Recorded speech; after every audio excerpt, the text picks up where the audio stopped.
So, ayan, good morning friends and relatives. It's 7:20 in the morning. So, napakawala tayo ng mga ibon para ayun,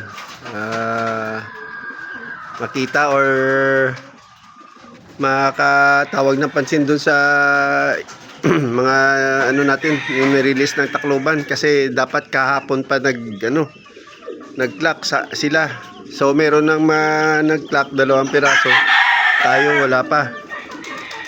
So pahirapan talaga sa atin. So okay lang yun dahil yun nga, baka may kulang pa tayo or well, anyway, ang mga ibon mabagal naman talaga mga yun. So hopefully nag-ano lang tayo kahapon na baka dumating sila at siyempre di natin malaman kung bigla na lang silang bibilis or ganun pa rin maintain. So eto, wala pa rin tayo paklak sa 2 live natin. Yan, may mga nilabas na dyan, pinaparonda. Yan. So ngayon eto, nag-aantay pa tayo. Pero hindi ko lang alam. Medyo yan, may isa. Baka ano tayo nagparonda. Pero papakain na tayo. So bubuksan na natin yung lock. At yun nga, i-ano na natin. Putok na putok yung ano nyo. Ganda yung laban to. Medyo may tama lang sa panga yun. Yun si Alisa na naman. So ayun, lilinis na tayo.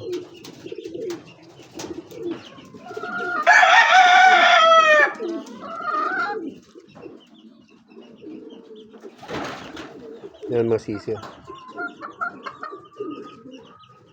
Grabe yung yung panahon, ganda. Sana kapag pauwi pa tayo, yan mga ibon natin pinaronda. Kung ngayon ang tatawid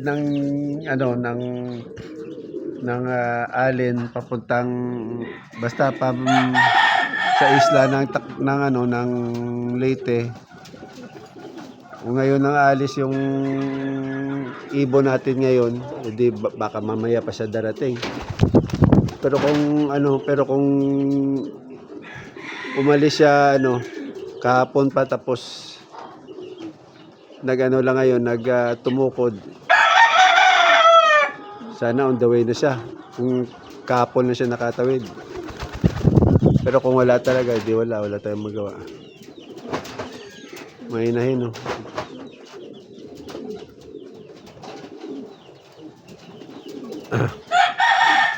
nabol ng makak. Wala talaga. Hindi talaga natin pahirapan talaga sa Tacloban. Pero at least nang-ambisyon tayo. Okay lang. Hindi naman nakawalan yung experience. Try na lang tayo ulit next year, ha.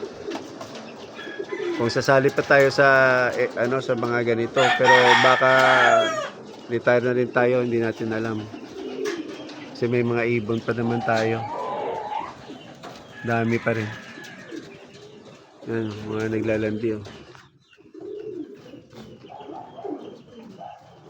Ay nako, life in the byways.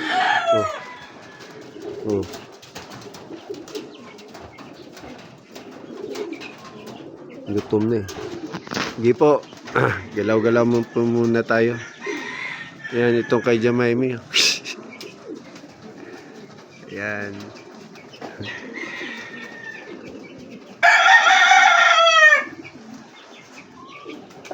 Inamaan po yan ng baliling. Na-immunize ko na yan bali tinurukan ko. Pero tinamaan pa rin. So hindi na ako na second dose. Hinayaan ko na lang siya. So okay naman.